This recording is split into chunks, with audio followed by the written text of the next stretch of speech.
ദൈവത്തിന് മഹത്വം. നമ്മുടെ പ്രതിദിന ആഹാരം സെപ്റ്റംബർ 30. ഒട്ടും സാധ്യത ഇല്ലാത്തത്. നിങ്ങളുടെ ദൈവമായ യഹോവ തന്നെ മീതെ സ്വർഗത്തിലും താഴെ ഭൂമിയിലും ദൈവമാകുന്നു. യോശുവയുടെ പുസ്തകം 2-ാം അധ്യായം 11-ാം വാക്യം.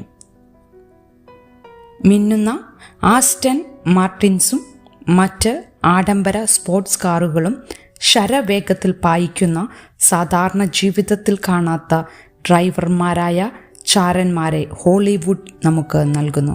എന്നാൽ മുൻ CIA മേധാവി ജോന മെൻഡസ് യഥാർത്ഥ കാര്യത്തിൻ്റെ വിപരീത ചിത്രമാണ് വരയ്ക്കുന്നത്. ഒരു ഏജന്റ് ഒരു ചെറിയ നരച്ച മനുഷ്യനായി ഇരിക്കണം. അവൾ പറയുന്നു, മിന്നുന്നവനല്ല, പെട്ടെന്ന് ശ്രദ്ധിക്കപ്പെടാത്തവൻ. അവർ മറഞ്ഞിരിക്കാൻ ഞങ്ങൾ ആഗ്രഹിക്കുന്നു. ഏജന്റുമാരെ പോലെ പ്രത്യക്ഷപ്പെടാൻ ഒരു സാധ്യതയില്ലാത്തവരാണ് മികച്ച ഏജന്റുമാർ. ഇസ്രായേലിൻ്റെ 2 ചാരന്മാർ എരിഹോവിലേക്ക് നുഴഞ്ഞു കയറിയപ്പോൾ അവരെ രാജാവിൻ്റെ പടയാളികളിൽ നിന്ന് മറച്ചത് രാഹാബ് ആയിരുന്നു. ഒരു ചാര വനിതയായി ദൈവം നിയമിക്കാൻ സാധ്യതയില്ലാത്ത വ്യക്തിയായിരുന്നു അവൾ. കാരണം അവൾക്കെതിരെ 3 തടസ്സങ്ങളുണ്ടായിരുന്നു.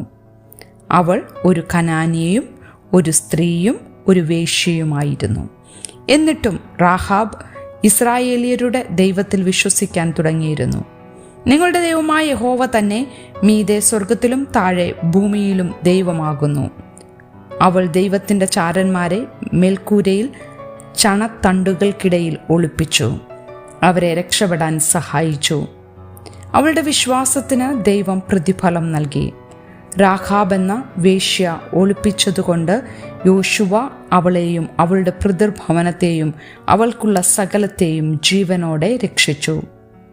ചിലപ്പോൾ നമ്മൾ ദൈവത്താൽ ഉപയോഗിക്കപ്പെടാനുള്ള സാധ്യത കുറവാണ് എന്ന് തോന്നിയേക്കാം. ഒരു പക്ഷേ നമുക്ക് ശാരീരിക പരിമിതികളുണ്ടാകാം. നയിക്കാൻ വേണ്ടത്ര തിളക്കം ഇല്ലായിരിക്കാം. അല്ലെങ്കിൽ കളങ്കപ്പെട്ട ഭൂതകാലമുണ്ടായിരിക്കാം. എന്നാൽ ചരിത്രത്തിൽ നിറയുന്നത് ദൈവത്താൽ വീണ്ടെടുക്കപ്പെട്ട പ്രത്യേകതകളില്ലാത്ത വിശ്വാസികൾ, ദൈവത്തിൻ്റെ രാജ്യത്തിനായി പ്രത്യേക ദൗത്യം ഏൽപ്പിക്കപ്പെട്ട രാഹാബിനെ പോലുള്ള ആളുകളാണ്.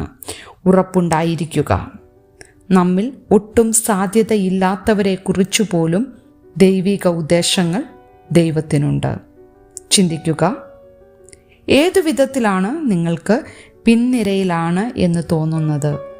ദൈവം നിങ്ങൾക്ക് വേണ്ടി ഒരുക്കുന്ന ദൗത്യം എന്തായിരിക്കുമെന്നാണ് നിങ്ങൾ കരുതുന്നത്? ദൈവത്തിന് മഹത്വം.